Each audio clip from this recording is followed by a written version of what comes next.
Road Gang Radio. We've talked about making a living. Now let's get a life. It's Jimmy Mack and Lindsay Lawler with the best stories, the ultimate road trip, the concert of a lifetime, and a home when you're not at home.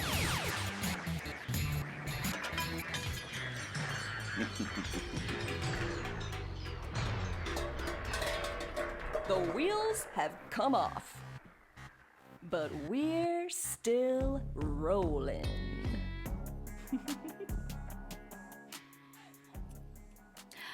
Well, good morning. Hey, Jim, it's a pour a cup of coffee when there's no cup underneath kind of morning.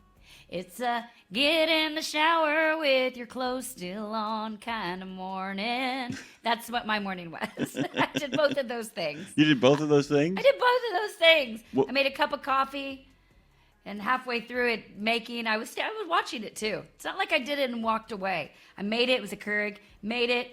Put the K-Cup in. I try to not do K-Cups all the time, guys. I try to use the grounds. But anyway, this morning I was racing, so I did it this way. But I sat there and looked at it and watched it drip. Just kept watching it drip. And then halfway through realized I need to put a cup under that. And then to back up this morning, I took a shower first thing when I got out of bed this morning. I usually don't do that. And I got in and realized I'd only taken half of my clothes off. So that's how I'm doing. But you know, it's all good. It's because I've made room for the important things in my brain, and apparently coffee and clothes didn't make the cut. I actually don't have the cup of coffee with no cup of coffee under it, but I do have a cup of coffee in a shower story that's pretty good. I actually stepped into a shower with my cup of coffee in my hand under the hot water, and the only thought I had because I wanted my coffee so bad was, well, I mean, it's clean water, it's filtered, and it's hot, so why not? And I just kept drinking my coffee in the shower. I turned around so as not to overflow my cup, but I did that. I did it. You just put the grounds in the bottom of your cup. And then just get in the shower. Oh yeah, how about that? Get a little Sanka in there. You know what I'm saying? Yeah. Get a little Folgers. A little best part of waking up is Folgers in your cup and a hot. Best part of waking up is Folgers in your cup. But it's a pour a cup of coffee when there's no cup underneath to catch the spill. That's my new country song I'm working on. By the way, speaking of good mornings, Bruce Almighty sends you a big old good morning, as does Trucker Bosun. A lot of our friends are out there. The ambassador has arrived. Mrs. Ambassador, Our Lady of the Perpetual Motion, is here and on the scene. Our good friend LaRue. Hello. I'm gonna say a couple of things about what Marshall has written here. There's some interesting things to unpack. I am not going to attack our friend. I'm going to disagree with him. If it works for you, by the way, eating beef, bacon, butter, and eggs, fantastic. But the whole thing about eating till you're full, she's putting that stuff on the plate, by the way.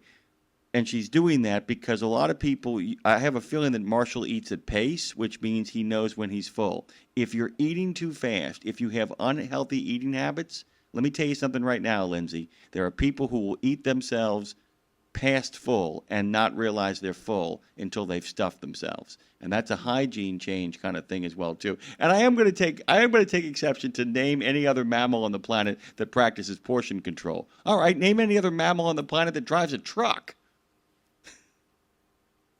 Well, there's a really great cat that drives a truck in this cartoon my daughter watches. That's a good point, by the way. So just by the way, there are a couple of animals that actually I know an animal that plays the piano. So maybe I stand corrected on this. Toonsis, the driving cat.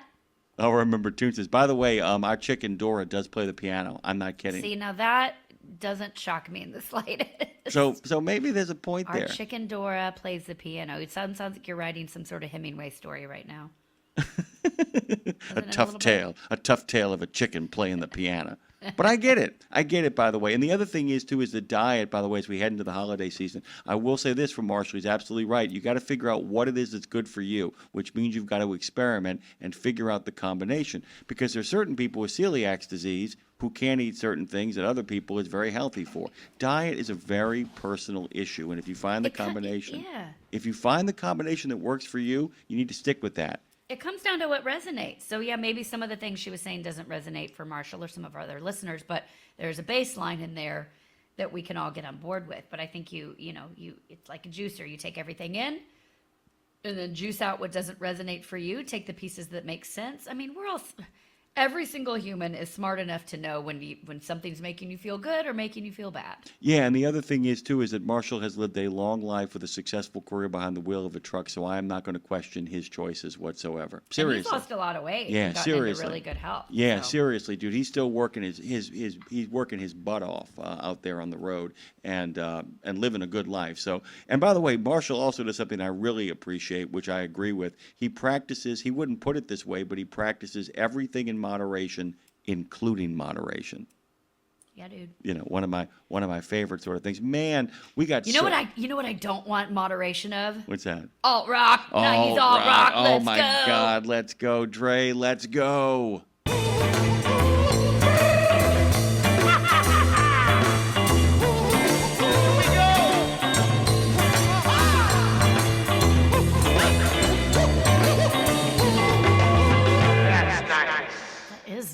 That is nice, guys. On Road Gang Radio today, I'm really liking this trend, Jem, of these fabulous music historians and journalists that we're getting on the show, all with each one has a different sort of perspective and talent and niche that they bring to the table.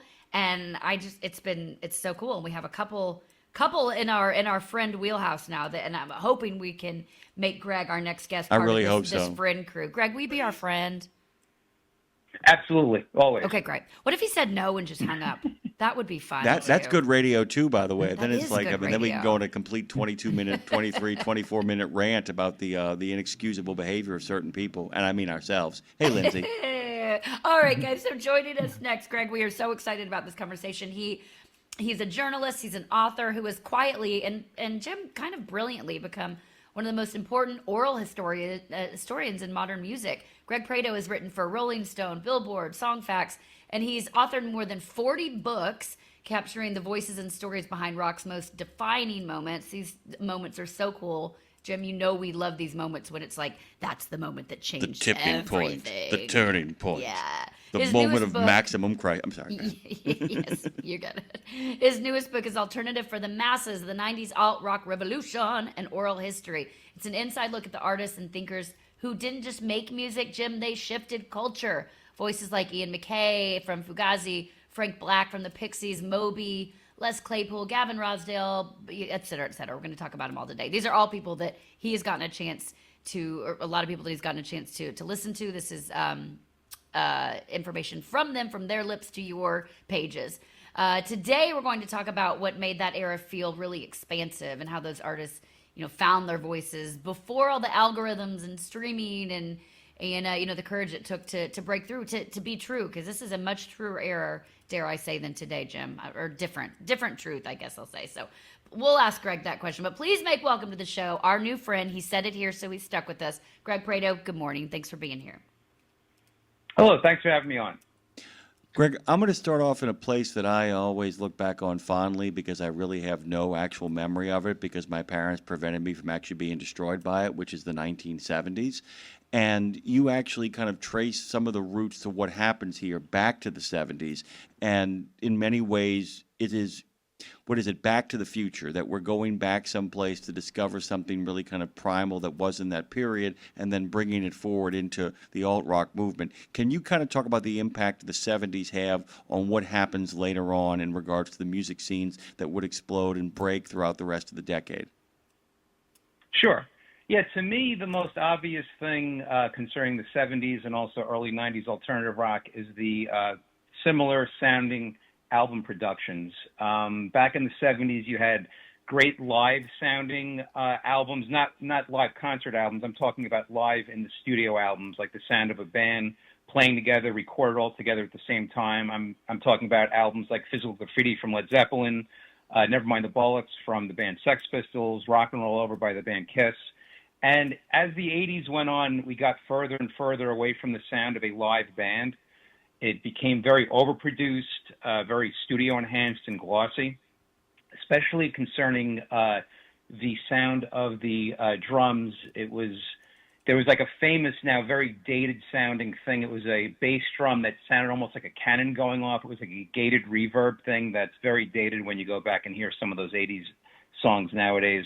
But a lot of those early 90s albums were a throwback to the 70s productions because producers like Steve Albini, Butch Vig, those two in particular, they really were a throwback to the 70s sounding productions. And I think that's really what set the early 90s alt-rock movement apart from, say, like the mid to late 80s rock sound. You know, when I was kind of digging into all of that, I had this thought in the middle of reading that that I kept thinking about the Power Station song "Feel the Heat," and I kept thinking when I thought about it that it almost sounds like a parody of the kind of thing that the alt rock movement was trying to run away from. I keep thinking about that thwunks, and you can almost hear the swishing in there. It almost feels like the producers in the 80s in particular wanted to get their hands all over things, and it even threatens some of the reality of Bruce Springsteen. There are albums produced in the 80s that sound so slick as to almost feel like whatever was real about them got polished off.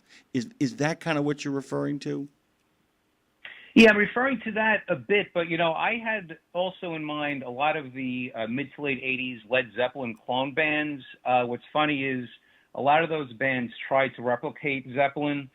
And to me, one of the biggest elements of what made Led Zeppelin so special is, of course, John Bonham's humongous sound when it comes to the drums. And those guys in the 80s totally got it wrong. They did not replicate John Bonham's massive drum sound. It was a very tight, you know, like I said, it's the sound of like shooting a gun off inside like a empty gym or something like that. It was just like very heavily reverbed, and totally lacked the power of when you think of a recording like the drum, like what the drums sound like on Houses of the Holy, for instance. It was just a completely different sound and approach. So I think that a lot of those Led Zeppelin clone bands in the 80s really kind of fumbled the ball concerning that.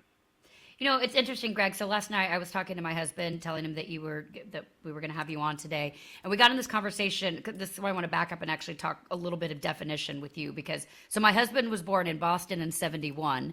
I was born in Oklahoma in '78. So different perspectives, obviously. And I was saying, you know, some of the bands that are referenced in here, and of course he knew all of them and kind of went to a deep dive. And then he was like, "A Primus?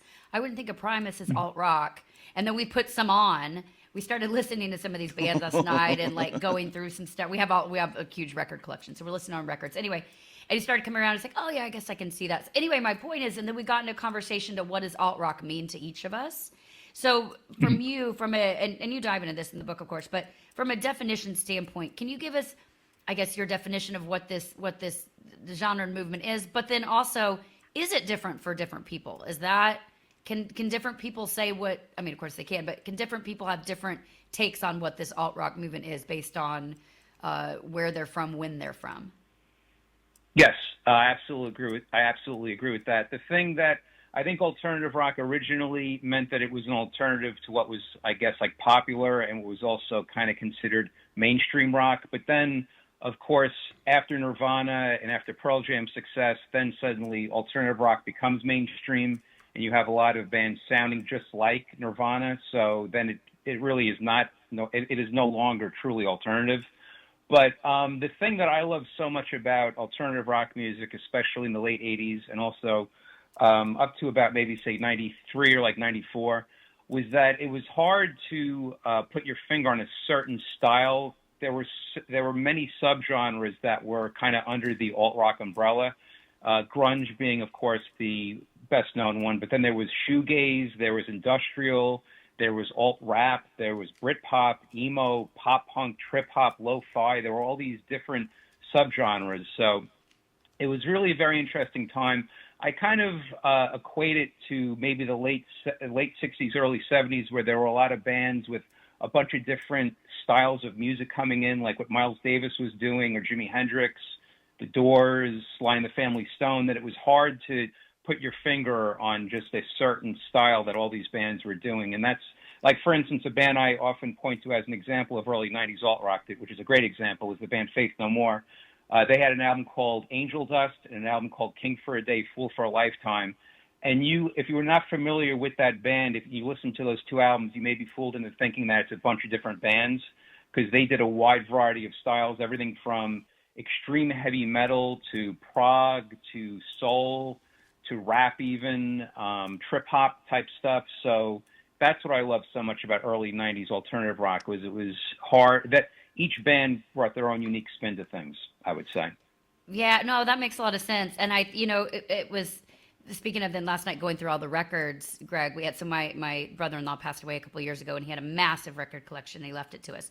And he was from Boston, really into the punk scene, but certainly I looked through and we had all these albums. But then I started realizing a lot of these albums, particularly more like the punk bands, but a lot of these albums as well, we had on 45s that he'd gotten. And so we started to get curious as to why so many of a particular genre were recording on the 45s. I know it was more cost effective. Was it cost effective and therefore became the trend? Do you know? Yes, back in the 80s, it was cheaper to make a single and also press it yourself rather than doing like a whole album. But then, of course, we fast forward to nowadays where everything is completely digital. So now that, totally wipes out the cost of having to have a product in your hands.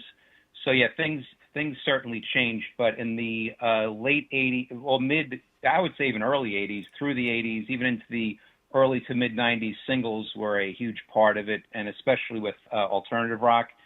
Sub Pop Records had a thing called Single of the Month Club, and that's how a lot of the great bands kind of created a buzz, or at least added to the buzz. Bands like Soundgarden, Smashing Pumpkins, Sonic Youth, I think, even had a Single of the Month single with Sub Pop. Yeah, so that certainly added to it as well. I remember all that. Part of that. I'll tell you this: I was in a dorm room in Athens, Georgia, when the first time I heard Sonic Youth's Catholic Block play, and the thing that I remember. What were you doing in that dorm room? I was hanging out with a friend who came down the hallway and said, "You got to come listen to this, man. You got to come check this out." And I remember feeling that there was something about it also as well. A lot of that early stuff, or that tweener area between the late 80s and early 90s, a lot of it sounded like incredibly talented do-it-yourself stuff. Like somebody had literally found like a small room or a garage and was able to kind of record the stuff in there, and then were so talented that they figured out a whole bunch of other stuff too, but often let the imperfections, even if they were planned, it always sounded like they let the imperfections kind of stick around and hang out in there.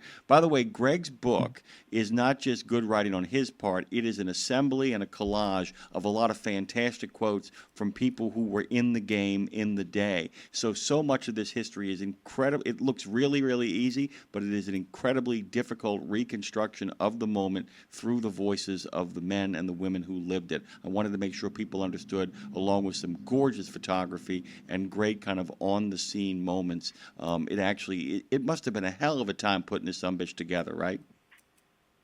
It was kind of difficult, but the thing is, I've done so many books in this style, and for people who aren't familiar with what a oral history is it's basically, like you said, a collection of quotes from all these phone interviews I've done, and like what it is there'll be a chapter, for instance, called 120 Minutes, which is about the famous MTV show that was on Sunday nights that specialized in strictly alternative music. So that'll be the title of the chapter. There'll be a opening paragraph of me explaining what's going to come in the chapter. But then when that's done, it's just quote after quote after quote from people that I spoke to. So you're getting the story straight from the horse's mouth, and I tend to describe an oral history as a documentary, but in book form. So that's really my favorite style of reading and writing, because I think back to even before I was a writer, I really enjoyed when I would read Rolling Stone magazine, just the straight ahead Q&As, because it's just, you're basically cutting out the BS. You're getting it straight from the person's mouth. Like, I'm not standing in between trying to decipher what they're saying. You're getting it straight from the people that were actually there. Oh, what a good point. That was always the best to read, and we don't think about. That's a great point. And I'm curious too. So the 90s were, they were just unapologetic seemingly, and messy and rebellious. And I know there's always a method to the madness underneath it, especially on the business side. But artists didn't, they weren't trying to be algorithm friendly, because that obviously wasn't a thing there. So it seems like it was more truthful in that regard. But over time, industry started rewarding a little bit more safety over originality. I think we're getting back to the originality again. But what sort of alt-rock sensibilities do you, Greg, wish that modern artists maybe would adopt again? Is there anyone who carries that DNA now that you think currently? Well, honestly, at my age, it seems like with me and a lot of like a lot of my friends and people I speak to, it seems like you hit a certain age and then you just lose interest in like trying to discover new music. So like honestly, I kind of go to maybe like the early 2000s, and then I just it has to do with your age, but then also for me personally, I was lucky that I was of the age in the early 90s that I was old enough to go see the shows and the tours. I was old enough to go by, for instance, Soundgarden Super Unknown the day it comes out. Again, I'm old enough to go see Radiohead on the OK Computer tour, so at least I have that going for me with my age. Yeah. But, yeah. But, yeah, I mean, the thing is, I'm sure there is great music out there. Just for me, I'm just very content listening to my Blind Melon and also Soundgarden albums. Well, no, it's true. We talk about that. We do a show, and I do a country music news report even, and I watch myself be like, I scan past any story that's someone I don't know and that's younger, and I've got to get better. Or maybe not. I don't care. Maybe just talk about what you know. But it's a great point. We become what we never thought we would. But you like what you like, Jim. You like what you like.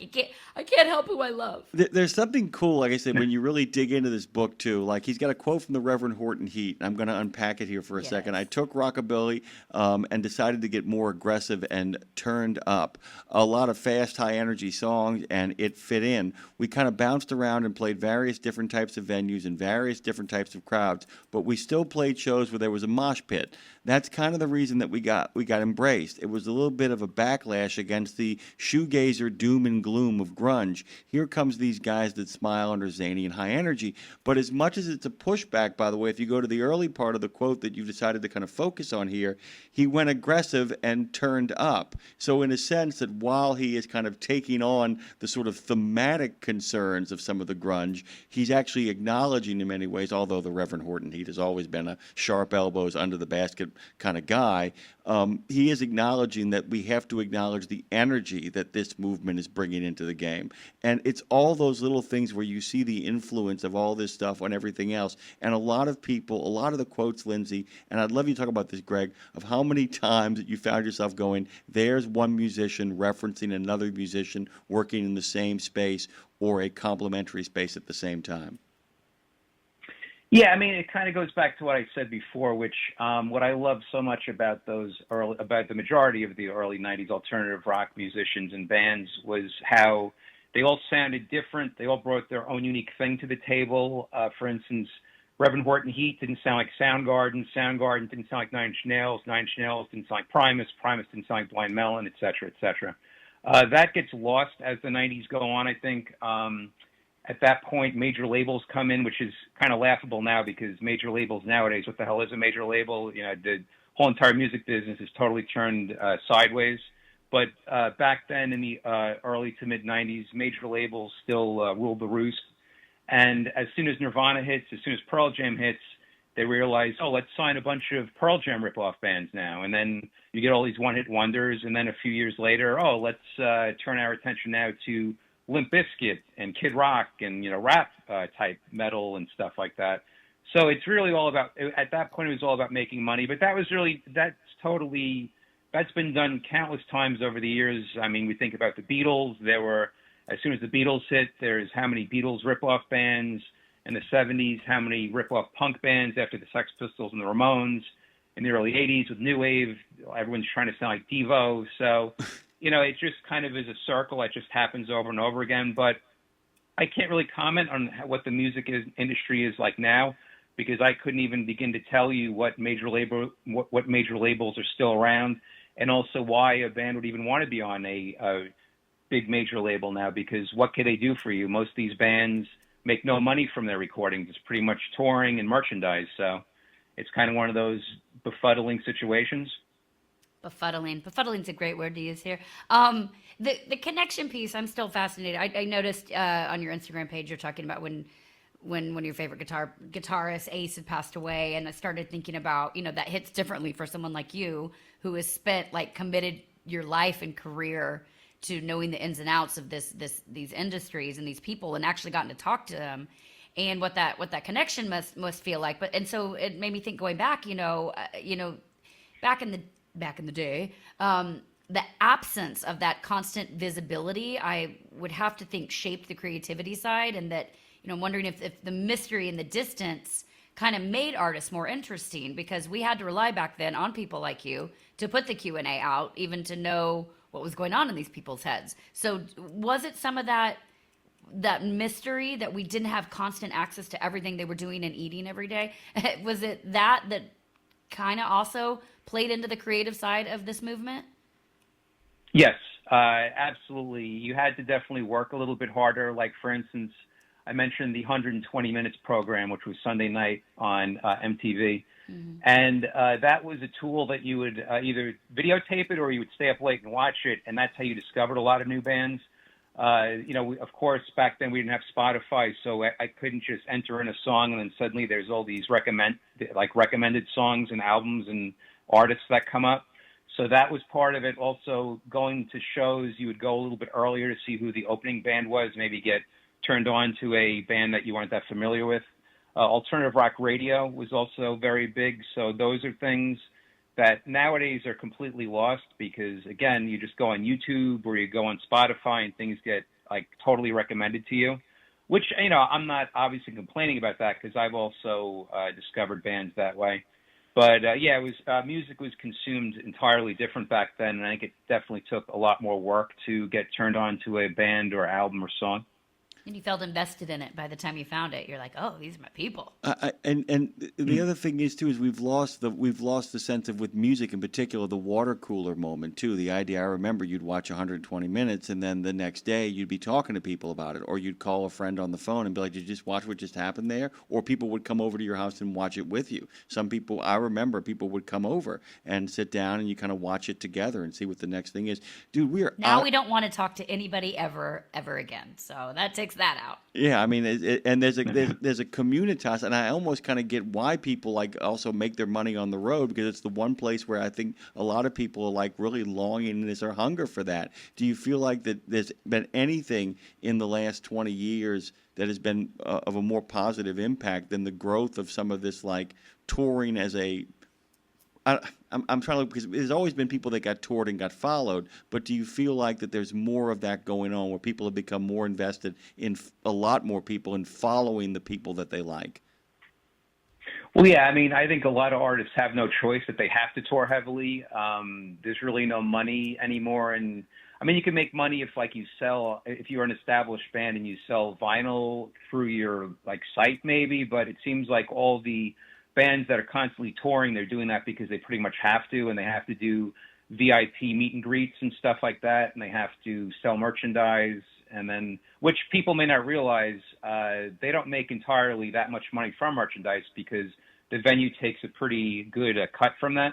So that's not even a total cash cow for a lot of these artists. So yeah, it's definitely getting tricky for a lot of these bands that you see constantly touring. It's sad as I think of an example being Scott Weiland, the late singer from the band Stone Temple Pilots. He was touring heavily towards the end because he said that was the only way he could possibly make money, because he went through a few divorces, and I think he was making not nearly as much money through his album sales. It was really just he had to keep constantly touring. So that's someone that I use as a example concerning that. Greg Prato, amazing conversation. Please say you'll come back. I mean, he's got 40 books, guys, so we have at least 39 more conversations, hopefully ahead of us. But you can head over. You can find him on Linktree, all his sites, Greg Prato writer over there. By the way, all his books, all 40 books, are over on Amazon. You can grab them there. And this latest book, Alternative for the Masses, The 90s Alt-Rock Revolution. It's an oral history, guys. It's so good. It looks really cool on a coffee table or in the cab of your truck, either way. Greg, thanks for making the time for us. Please say you will come back to this.